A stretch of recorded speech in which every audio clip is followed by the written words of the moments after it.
Hey everyone, I'm James Jump here, otherwise known as Tape Deck Reviews. Welcome to another episode of Lockdown Sessions, the show where I bring on some friends, we chat shit for 15 to 20 minutes, and we talk about our experiences during lockdown. So anyway, I'm joined by a special guest, Imogen. Do you want to introduce yourself? Hiya! Woo! I'm Imogen, and I talk about idols a lot, and that's the only time I'm going to mention idols in the entire thing, and I promise I won't talk about idols again. I'm really just not going to try and talk about them. Okay, that's cap. That's cap. So, lockdown. A lot has happened. How have you been during lockdown? Yeah. The first one. How were you with that? Yeah.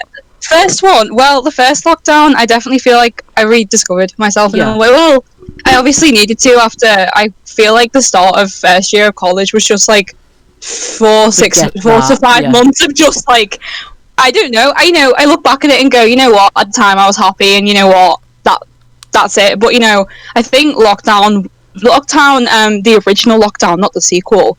I feel like lockdown 1 was definitely more like baking a lot of flapjacks and then constantly doing stuff, but then lockdown the sequel, I don't know, it's so shit. I literally, what's the point? I literally go to college every day and then I'm home and I'm like, I can't do that, I can't do jack shit when I get home.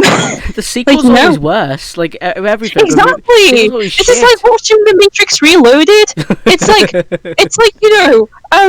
fucking this is Lockdown Reloaded, and then it's like that bit. Have you ever watched Matrix Reloaded? I have watched Matrix Reloaded. Yeah, I think it is is that the one with the sex scene in, and it just feels really uncomfortable, and you're like, I can't remember a sex scene in Matrix. I'm gonna be honest. I swear there is. I literally just what Matrix have you been watching?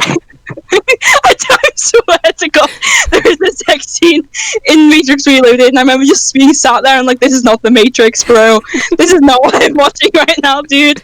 Like, I think I might have just like stopped watching it after that point. But yeah, no, it's like, it's ass. Like, I go to college and then it's just like, I come home and then I can't go and see anyone, so it's like, what's the point? Like, circling back on your first point, the first lockdown actually really did make me find myself as well, because because I discovered myself a little bit more. I think I joined the nation in making banana bread. The classic, the classic clap every Thursday for the NHS. Oh my God, traditions in a way. It was kind of fun on some parts, but in the majority it was kind of sucky. Like, I remember seeing my friend who I didn't see for like 10 weeks, and the only reason we saw each other was because we happened to go to KFC at the same time. Because the queue was that long, we chilled in the KFC for like 2 hours together as the only interaction. Was KFC. Great. But like, the first one was weird. The second one, because we got used to it, and because we go to college and that's all we do. It's a bit draining that we can't see other people. I know what you mean in that aspect. Absolutely. It is, definitely. Like, I like the way we all use Discord. That's definitely kept me that's kept me afloat, because obviously we'd all be going out to New Brighton and like, crashing at Morrison's and then like trying not to bump into like New Brighton like chavs. That's the thing of our friend group of people who's watching.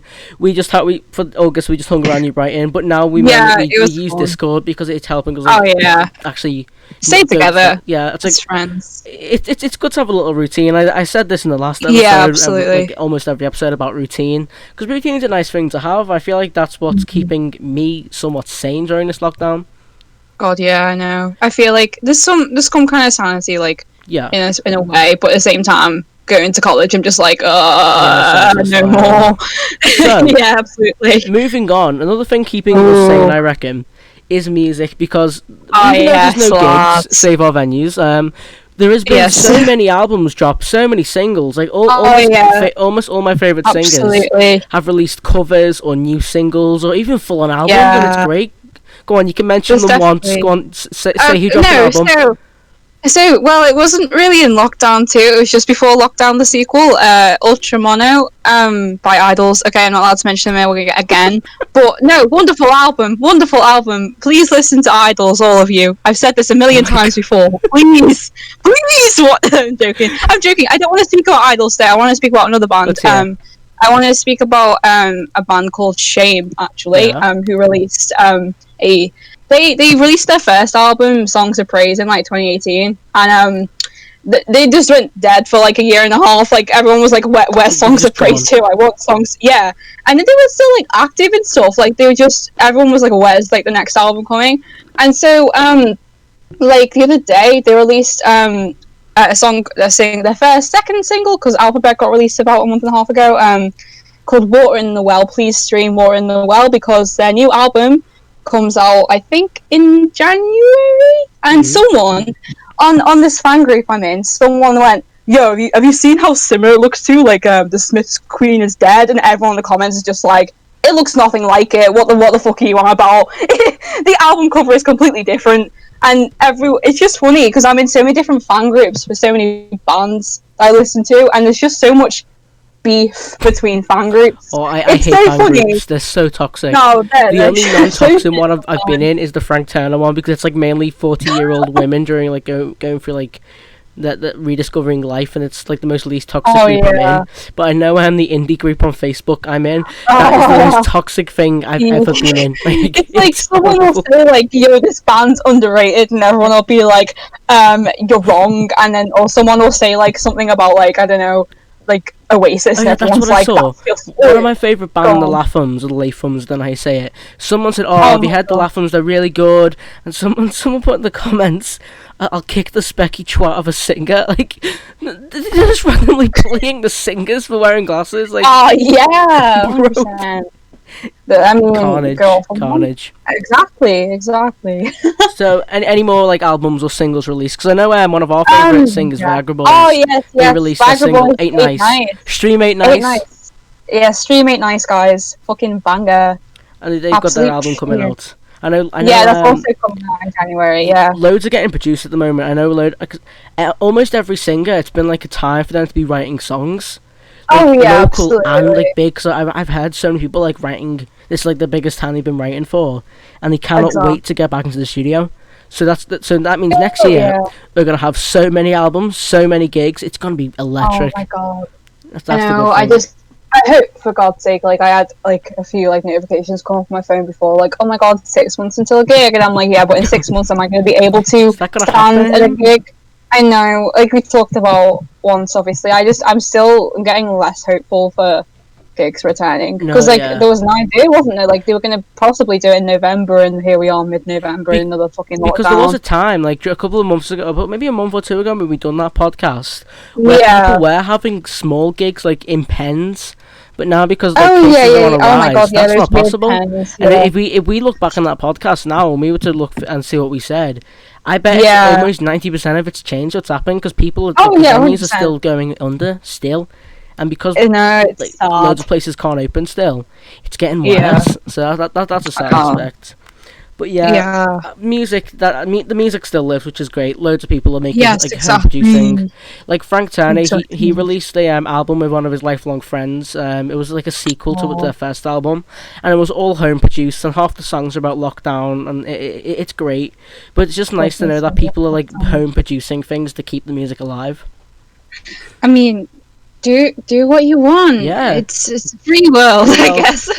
But moving on, another thing keeping us sane. Movies. Have you watched any any ones that have kept you over the top? Well, I'm not really obviously compared to a few guests that you've had on in the last few days. I'm not really a massive well, I mean, I think people underestimate my film ability sometimes, because I come out with some pretty interesting opinions, and everyone's like, "Oh my gosh, a woman who likes film?" No, I haven't watched many films recently, but I think just before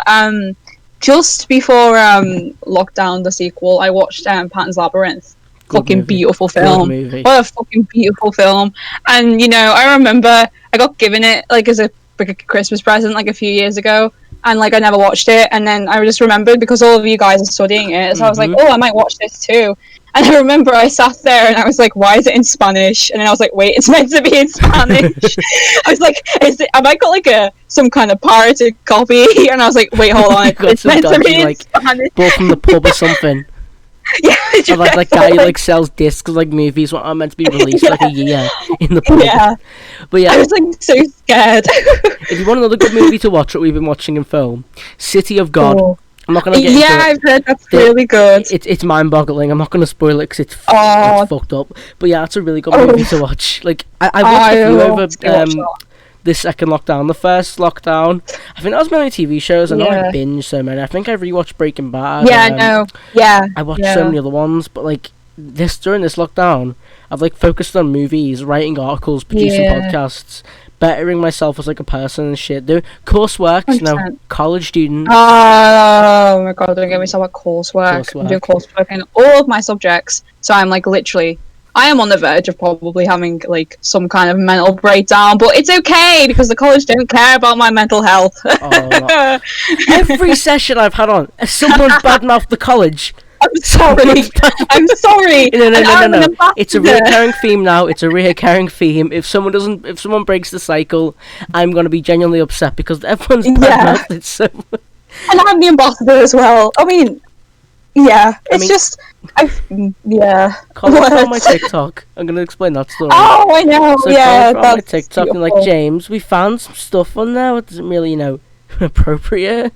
They may be private. In my opinion, they shouldn't be looking through your TikTok. Like they after all, be looking through that. It's public. It's public because you want people to see it. They shouldn't be looking through your TikTok. That's none of their business what you do outside the college. They've seen some dodgy stuff on that TikTok. there was some stuff on there. I shoved up my arse. Oh my god! That was. I wonder what they were thinking of when they saw that. I really hope there was a sign. Probably. You probably saw that and was oh like, my god! This student needs help. No wonder he's taking maths for like the 4th time. Oi, don't fucking insult my mouths, lad. Don't insult mouths. I'll burn your history coursework. Don't insult my mouth. You can't. You have to burn me laptop for that, lad. Used to burning laptops. So, I did want to touch on the subject of mental health because it's always a big thing to keep try and stay. With me especially sane during lockdown. Yeah. Sometimes that's not possible because circumstances, or it's just not possible to do because of other reasons. But how have you been, like, mentally? No, I think this lockdown, well, it's not really a lockdown, but because I get to go into college and still see everyone in a way, I feel like a little bit better. Yeah, lockdown 1 was me finding myself, and then the weird summer period was like establishing that, and then now it's more like, okay, I've established that, that's who I want to be. What do I do now? Yeah, it's more like I kind of want to, I'm happy where I am in some context and some kind of circumstances, but I feel like this lockdown is me more preaching what I believe in. I've been a lot more active. Shout out to one of my good friends, Arnold. I hope we should all follow him. Oh yeah, please follow man. Please follow Arnold. Please follow him.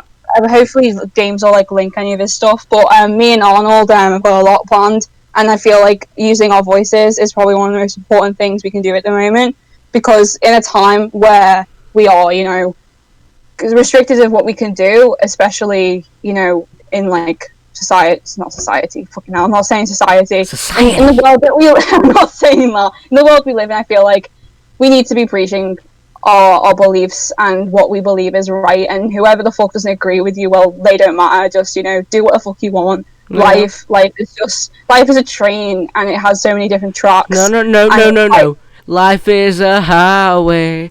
I wanna ride it all night. But honestly, no. Life, don't have regrets in your life. Just do what the fuck you want. And even if people are gonna be shit to you, who fucking cares? Do what you want to do, and do what you want as long as you're not hurting anyone. That's my entire preach in life. And that's what you got to do, and that is why I believe that. I think that's a great stance on how life should be and how you should act. Exactly. Because what I like to preach is I like to preach kindness and be whatever the fuck to do whatever you want. Yeah, exactly. Do whatever you want as long as it's not damaging someone's human rights. Exactly. I think that's a good way to put it. Because not to get political, it's like the people who say, "Oh yeah, I'm not gonna distance my friends for their political views," but when people say, "Oh, but do they deserve rights?" That's not a political view. That's a human right. Yeah, exactly. There's a difference between politics and human rights, and quite frankly, if someone's gonna go against human rights, fuck them, go away. So not getting political, I feel like that should be saved for another day, because that would be really cool to hear. I think Yes. we're almost at the end here. Do you, we do you are. have anything you want to shout out? Anything you want to say? All I'm saying is, you all should just fucking get on with your lives, do what you want, get rid of the people you don't want to speak to, and don't watch Pulp Fiction. Don't watch it. Don't watch it. Ow. Don't watch it. What? Yo, dude, you see mid-90s? You see mid-90s, dude? Yo, you see mid-90s? Yo, I'm like a kid from mid-90s. Yo, you see Gladiator? Oh, okay. Yeah, I got it. Okay, well, thank you for watching this episode. I've been James Jump. This has been Imogen. I really hope you've enjoyed this. I'm sorry, guys. See you later.